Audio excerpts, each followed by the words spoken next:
Welcome to another episode of This Is Why I Don't Vote, a podcast.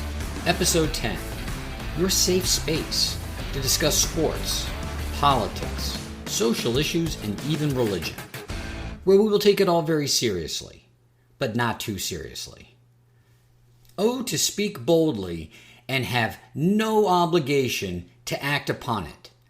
The media bangs the drum for war in Ukraine. After throwing tantrums for close to 2 years about how the election was stolen by way of voter fraud, Mark Meadows, former Trump White House chief of staff, is accused of voter fraud. And oh, Elon can't stay out of the news but for 1 to 2 weeks.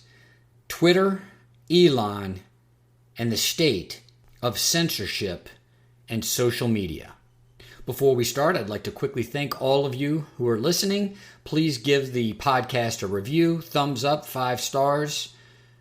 Share it with your friends, family, co-workers, and random pedestrians, as if it were water and these people were stranded out in the middle of the Sahara Desert. Without further ado. Act 1. Those who bang the drum for war never fight them. Although I am a practicing attorney, one that is masochistic enough that he sat for the bar exam in not 1 but 2 different states, I once was young, hopeful, eager, if you will. As a young collegiate man, I studied the craft of public relations. At the university I attended, an urban university in Richmond, Virginia, I was exposed to a number of different elements of the media industry because of the way the public relations program was structured. This university had a program that was called Mass Communications. That's right, it was simply called Mass Communications. Once you entered that program, you had to pick a specialty. There was graphic design, advertising, broadcast media, and print journalism, as well as, of course, public relations. In many of the courses that you were required to take, you were then exposed to a number of people that were in these different focused curriculums. In this way, embracing the true Socratic approach to education, you were exposed to a number of different disciplines. You were able to see how each of the disciplines then bled into one another, how they were often influenced by one another, and most importantly, of course, how you, as a practitioner, as someone who was specializing in a discipline, could influence these other disciplines.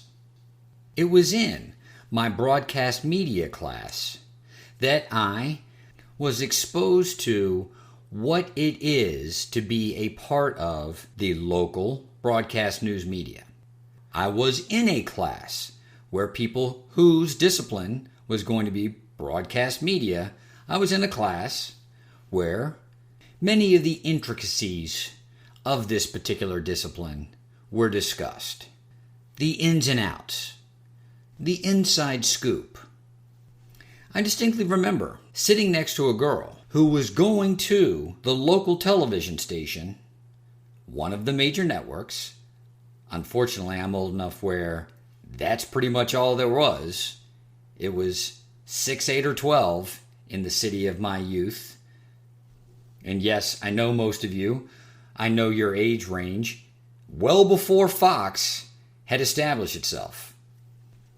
Fox was pretty much the X-Files and the Simpsons. So this girl was interning at one of the local news station's nightly broadcast. Not the 6 o'clock broadcast, but the evening broadcast. The late news leading into the late night talk shows. She told of a disturbing story of the evening prior and the fact that it was a relatively quiet evening. there wasn't a lot going on. In fact, the newsroom was rather stagnant. Not much in the way of activity in the production studio. Producer, quite worried. And the producer uttered these words in front of this particular female intern. God, I wish there was a car accident or a shooting. Otherwise, we're not going to have any original content for the 11 o'clock. This stood out to this young woman, so much so that when she was retelling the story, you could see that it was to her own horror that this was how the producer of the broadcast of one of the local news stations saw their job, saw what they had to do on a night-to-night basis in order to draw in viewers. The weather, local sports, some human interest stories, that's just not enough to draw them in. We need to feed them tragedy. Otherwise, we're going to have a dull, stale broadcast. Now that has always stuck in my head. Fast forward to the year of our Lord, 2022. I have found the stories that have come out about Russia's invasion of Ukraine and the U.S. response to as much quite disturbing. The rancor in the media ranks for war, particularly U.S. involvement in war, is quite disturbing. Let's not forget, dear listener, the stories from the media post-January 6th about how they were under threat and the psychological discomfort that they were experiencing, the post-traumatic stress, if you will, from having been in the presence of such a disturbing event. Were any of these media members truly under threat? No. It is a testament to their fragility and their lack of self-awareness that in the midst of what happened on January 6th, many media members found it completely rational, completely reasonable to proffer that they too had suffered and were continuing to suffer by being in the mere presence of the Capitol on that day. Here is a layer, dear listener, an element of us in society in relation to the military and war. There are many people in and amongst us who will speak boldly, who will rattle the saber of war, who will speak morally and ethically and talk about what the United States should and should not do. Let's be clear about these people, dear listener. None of them, including any of these members of the media, are going to exchange a rifle round with anyone. They're not going into harm's way. They're willing to commit others to go into harm's way, to risk their lives for what they believe is America's role in the world. They are willing to commit others to a collective sacrifice, a sacrifice that in its collective nature means they have to sacrifice nothing. If the most that you're going to sacrifice is saying, I'm sad because of something that's happened, that's not really a sacrifice. As I've discussed with you many times, dear listener, on this very podcast, being a victim has in and of itself advantages, is a way to seek attention, to draw the interest and attention of others onto you. You can draw attention to yourself by clamoring for war, by beating your chest, by being the aggressor. And then you get to draw attention to yourself by being sad about the aftermath of that war. The people who are most vociferously advocating for some kind of confrontation with Russia are in no way, shape, or form going to be exposed to the true consequences of that confrontation, unless it turns into some sort of global thermonuclear conflict. And then what have they done? They've committed all of us to the consequences of that confrontation. This is why people who speak in these terms are so dangerous. I'll give you a great analogy, and I've heard it many times in business.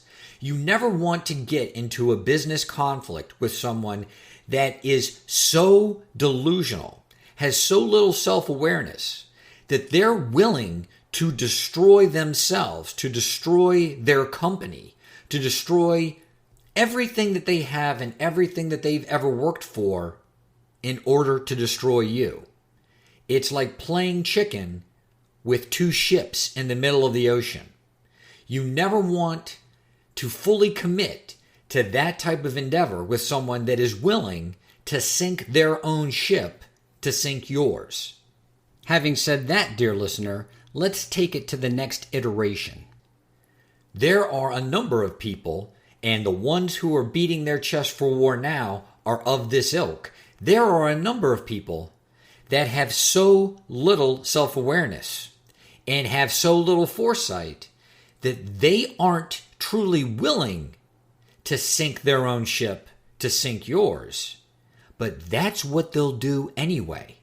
They don't even realize that the actions that they're taking can have a consequence of destroying themselves in the attempt to destroy you.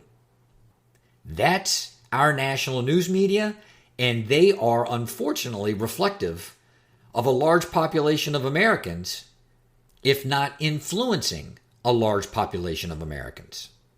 When you look at this and you try to take a step back, look at it from below, see if there's this paradox that's present. The paradox is that it's a chicken or an egg situation. Did the chicken come first or the egg? Is the media influencing the public with regard to our participation in a potential war with Russia? Or is the media simply feeding the public what it wants? Regardless of what you think about the political persuasion of any of the media members, whether they be in print media, whether they be in broadcast media, whether they be behind the scenes producers, camera people, whether they be the actual journalists themselves. And let's be real, if you are a part of the mainstream media, you're not a journalist. You've got television personalities, news actors, news actresses. You've got media personalities in print news. No real journalists to speak of anymore. Whether or not they support what are now qualified as liberal causes, the Democratic Party, or woke politics, look at their attitudes now in light of this, let's call it an opportunity, this opportunity to badger, to cajole, to instigate the politicians into unleashing the dogs of war. War, conflict, tragedy, plain and simple, is good for the media business. It's hard for me not to get into my ego and to start to judge. The fact is, the media is a business like any other, and they are going to provide to the consumer what the consumer wants. What will the consumer pay for? What will draw the consumer back? How can we continue to keep people glued to their television sets or continuing to download content? Tragedy, conflict, violence in particular will do that. This is truly the lesson for us to reflect upon. In this time in particular, the media is not out there as the fourth estate, keeping the halls of power in check for the benefit of the people. The media is looking for the next big story. It's looking to keep your attention. War will do that. None of those people are going to have to exchange rifle rounds with anyone. The war part, the violence, the tragedy, that's only half the story. Then they get to come at you with the human interest element. The soldiers being sent over to war. The casualties, the effect it has on the families. I've talked about it in the podcast, numerous episodes. No one is watching the mainstream media anymore. And when I say no one, I mean no one. Their numbers are abysmal, and it's really these pockets of baby boomers that are still loyal to the medium. Cable news in particular was suffering prior to the rise of Donald Trump. Trump was a boon to cable news. Trump was a boon to mainstream media. Without someone who is generating such daily conflict, the viewers have left. What could bring viewers back to cable news, to the mainstream media? How about war with a nuclear power? This isn't a conspiracy theory. This isn't cynicism or unbridled negativity. Look at the situation. Sit with your feelings. How is it that with all of the conflicts that are going on around the world and the tragedies that are involved, that this is the hill that the U.S. should die on? And is it the media or is it us? Do we care more about this conflict than the others? So much so that we'd be ready as a nation to send our service members, to send a bunch of kids into a war with a nuclear power? The media is all but willing because it would be a boon to their ratings. People would flock to cable news. The mainstream media, the nightly news, would have relevant, important broadcasts every night that we would all want to see. I'll simply submit to you, dear listener, that whether or not I'm touching on the truth, it's actually irrelevant. That a motivation outside of serving the people and serving the nation's interest could be part of the rationale for why the media is focusing their attention on the conflict in Ukraine.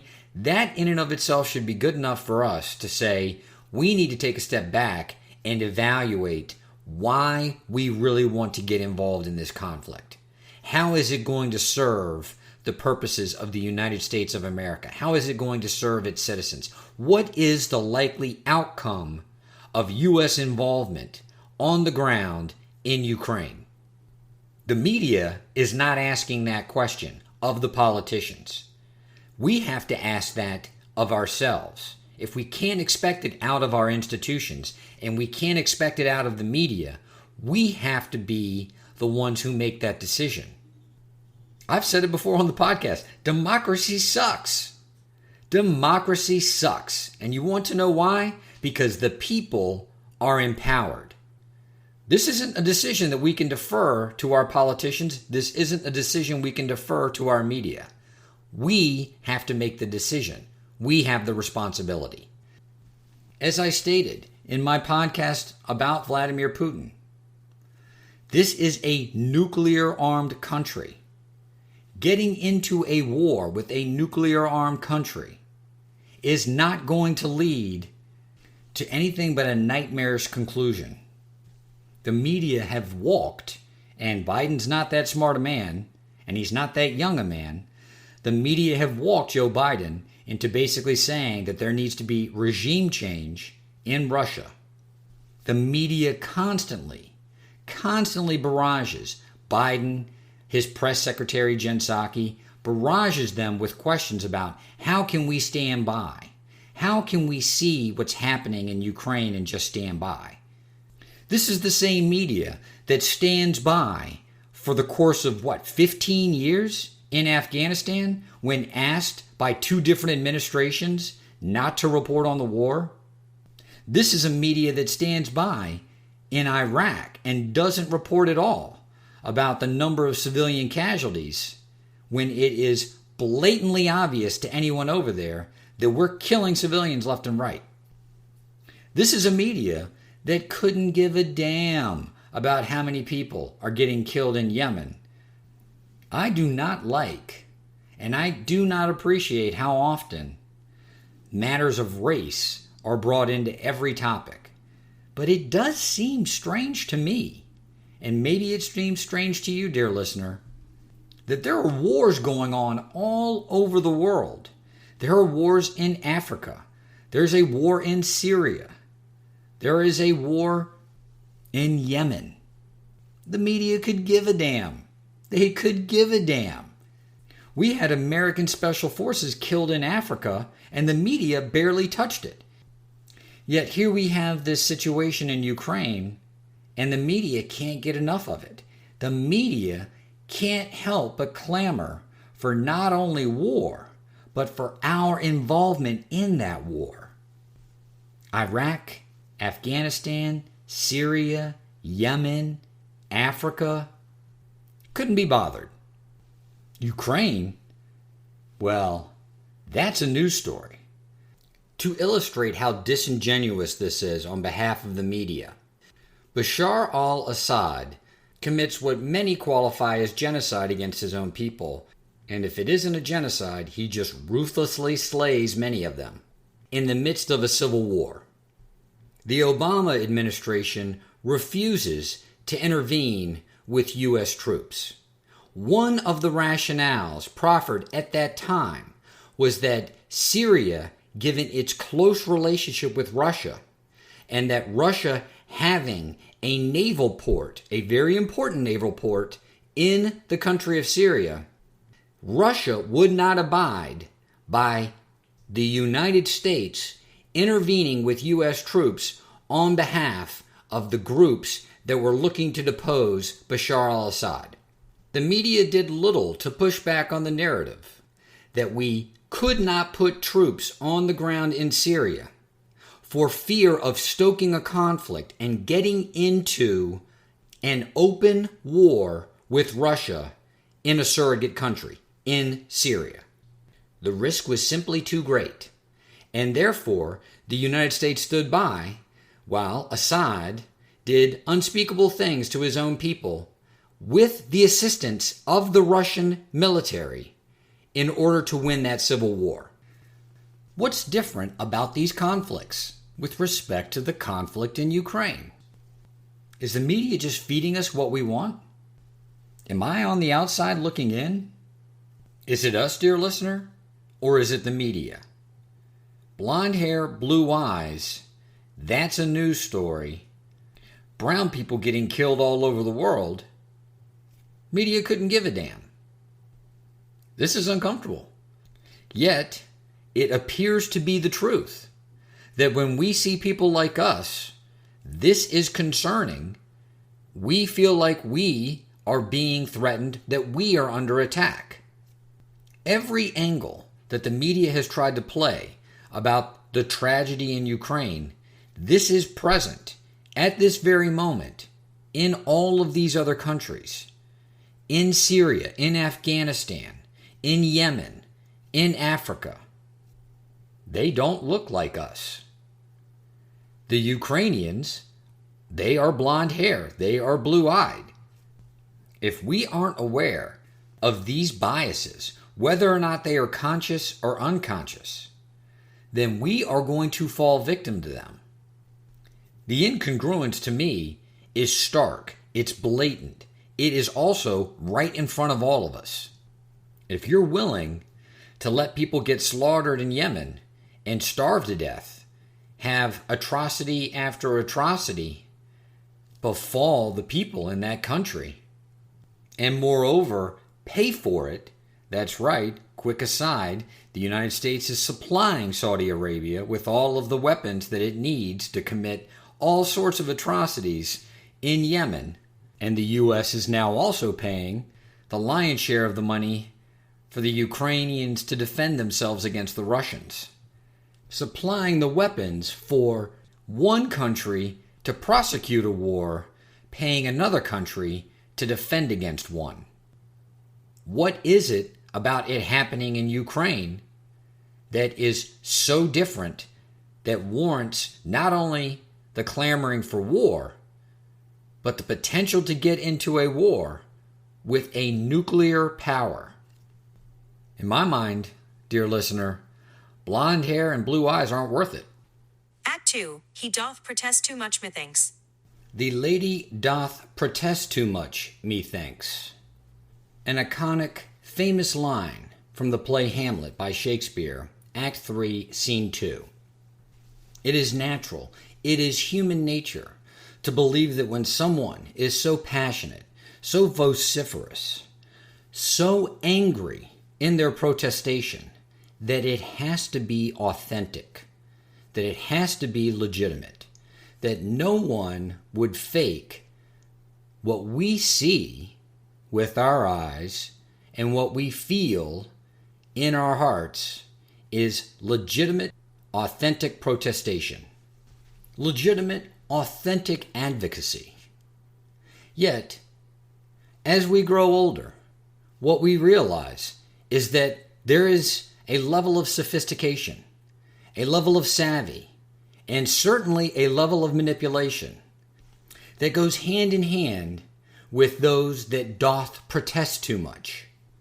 Not only are the emotions, the passion, the vitriol, the anger, not only are these emotions inauthentic, they are often being used to hide the exact opposite of which this person is trying to convince you. We see it over and over again.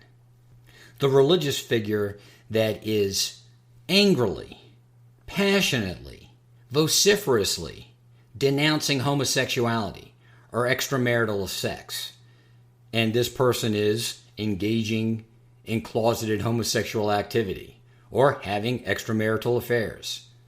The politician that goes on the floor of a state legislature or the House or the Senate and laments all of the corruption, all of the backdealing, all of the dark money that is corrupting politics. And it turns out it is in fact this politician that takes advantage of all of those opportunities more so than any of his or her colleagues. The latest example of this is former Chief of Staff in the Trump White House, Mark Meadows, a former Republican Congress member, being accused in the state of North Carolina of voting twice. Not twice in the state of North Carolina, but voting once in Virginia and voting in the state of North Carolina. This is a man, dear listener, that as the White House Chief of Staff banged the drum loudly, passionately, routinely, that massive voter fraud had occurred in order for Donald Trump to lose the election in 2020. He doth protest too much, methinks. I'm not going to belabor this issue. I'm not going to wag a finger. I'm not going to take a political side. This is simply a lesson for all of us, particularly as we get older. She doth protest too much, methinks. Hamlet was written sometime around 1600, the year of our Lord, 1600. Maybe it was 1599, maybe it was 1601. 400 years later, those words ring as true today as they did in the days of Shakespeare. Those among us who so passionately, who so vociferously, who often so angrily are taking a position, taking a side, this is often not because they so passionately believe in this case, this point, this issue, this person. It is often to mask, to hide, to create a false impression, an illusion, to distract you from the truth. As an attorney, this phenomenon is something that I impart to young lawyers every opportunity that I have. Simply being on the other side of a phone, or in a courtroom, or in a conference room, and watching another attorney throw what would look like to a lay person a temper tantrum, and treat that as legitimate, as valid. This person is only becoming so animated because they so believe that they are right. It reverts back to our fundamental human nature. No one would get that animated, would allow those passions to consume them, and then to act on them unless they were right, unless they truly believed in what they were saying. And yet it's a myth. Yet it's an illusion. Often, people that become that emotional, that reach that level of passion, that are trying to impart to you how much they believe in their point, their case, their position. These people are masking their own insecurity. They're masking their own doubt, and they're masking what is very often a lie. Now, specific to the case of Mark Meadows, I don't think for a second that he believed that the election had been stolen. I don't think for a second that he believed as much because he knew how difficult it was to vote twice in the same election. There is another phenomenon that's associated with committing the act that you so decry in public. It is what brings us all together. It is the one common emotion that we all share, and that's guilt. What is interesting about guilt is not so much that we all feel it, because we all do. It's the way guilt manifests in each of us. That is what's unique. It's what makes us separate and apart from one another. Each of us experiences guilt. There's no getting around it. It is something that should unite us. What is unique to each and every one of us is how guilt manifests in our lives. In the case of Mark Meadows, the way I see this situation, what comes through me is here is a guilty man, knowing that he has done something that took a lot of effort and took a lot of planning in order to execute. And then he can go out and absolve himself of that guilt. He can distance himself from that guilt by taking a position so in opposite of what he had done, by being in his public persona, his public image, being in his ego, someone that wouldn't stand for voter fraud. Not all of us do this. Many of us have a very heavy feeling with regard to guilt, and it will weigh us down. I can't say that feeling of guilt didn't weigh down Mark Meadows, but at least in his ego, at least in his public persona, he chose, perhaps subconsciously or unconsciously, in fact, just saying those words, it's very likely that it was unconscious or subconscious, he chose to distance himself from his own actions. He doth protest too much, because he knew that he had engaged in voter fraud, and therefore, in order to distance himself from what he had done, he so publicly decried it. Where else do we see this in our daily lives? Where else do we actually decry something that we may be guilty of in order to distance ourselves from it? When you look at the situation from that perspective, truly from below instead of above, it's hard to sit in condemnation of Mark Meadows. This is something that I believe we all do. Now, the difference, of course, is that we aren't in such a high-profile position, and I sincerely believe as well that many of us would not be able to maintain the lie, to maintain the illusion, to maintain this persona that we put out there of being so against something when in fact we're guilty of it. And reflecting on that, think about the gravity of that entire situation. Many of the mistakes that we make, the things that we're guilty of, they're in private. Their actions, feelings, these things are private.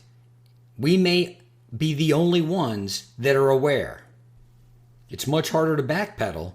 It's much harder to actually hold these things in and wrestle with your own conscience when it's so public, when you are in such a public position. Certainly, Mark Meadows, the second he adopted the Trump position that there could be voter fraud in 2016, that there had been voter fraud in other elections, and that therefore, because Trump lost, there was voter fraud in 2020, He couldn't backpedal, he couldn't backtrack from that position, even though in 2020 it appears he was guilty of as much. So let this be a lesson to us all. When we're in a position, whether or not it's with a friend, a family member, particularly when we're at work, with a subordinate, a colleague, a superior, someone who we are negotiating with, he, she, doth protest too much, methinks. Whether by strategy or unconsciously because they know they're full of shit, let us not equate passionate belief with simple emotional fragility. Let us not equate believing that one thinks they are right with one trying to distance themselves from their own guilt. Act 3. Again with the Twitter. The social media landscape was set ablaze by Elon Musk making an offer to buy Twitter and take it private for $43 billion. Harkening back to the piece that I did on Elon not 2 short weeks ago, episode 8, this to me is another publicity stunt.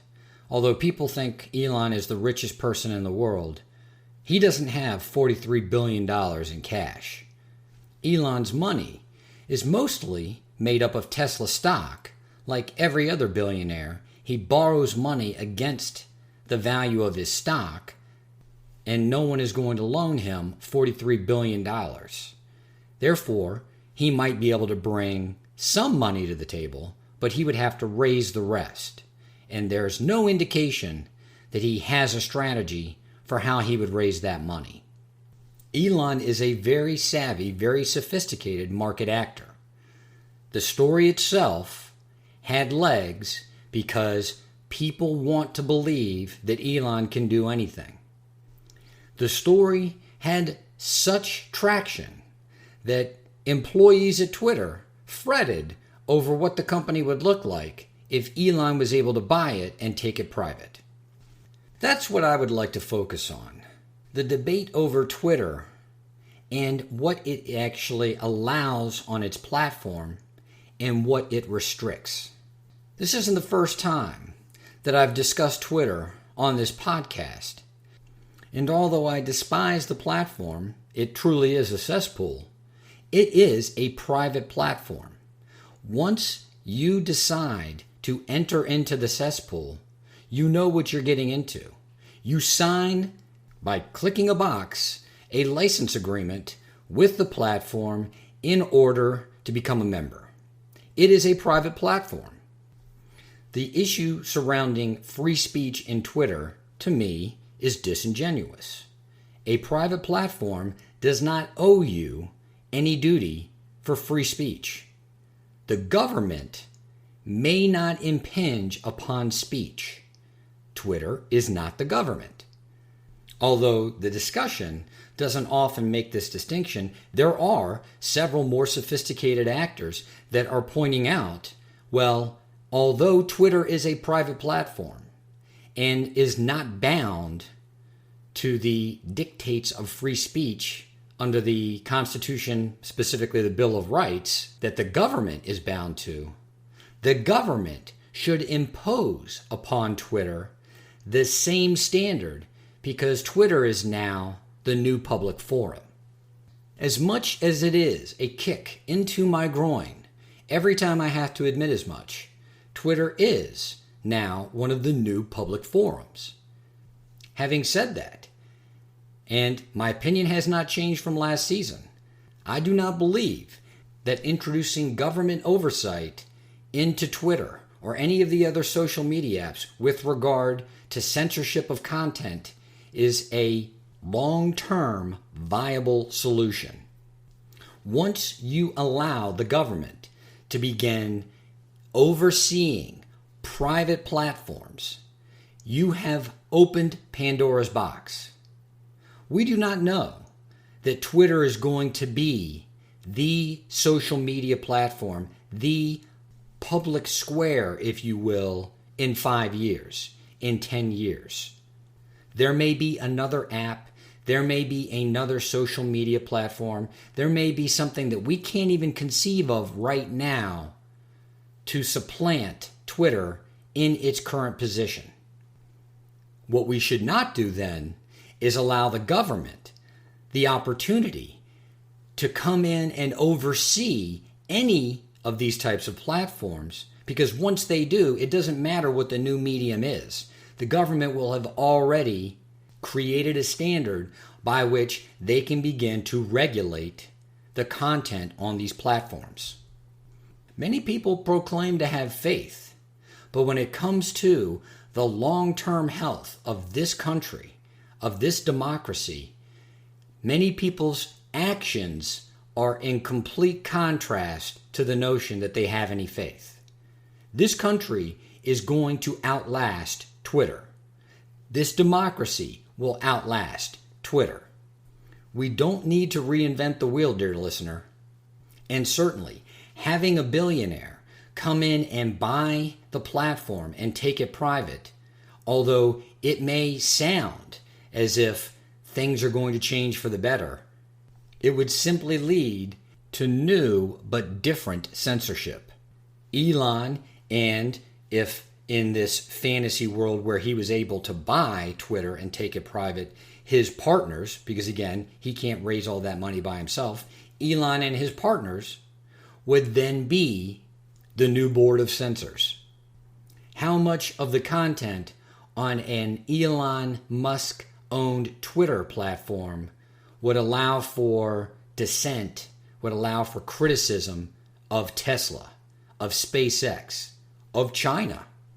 Another unifying human condition is creating a solution to a problem that is often worse than the problem. We have so little faith and so little patience that we can solve problems over the course of time that we have to implement an immediate solution, and that immediate solution often creates more problems than the problem that we were trying to solve itself. Do I agree with the censorship policies that are employed by Twitter? No, I do not. Do I believe that there needs to be drastic action taken as a result? No, I do not. What I do believe is that if we want to demonstrate that we are above this censorship, that we begin to pay less and less attention to not only Twitter, but to the sources, the people using Twitter as one of their main outlets of communication, and any of the outlets that take to heart the things that are posted on Twitter, namely cable news and the mainstream media. It's not that complicated. If we demand there be a new public square will come into being. We need only be patient and have faith. This is Why I Don't Vote, a podcast.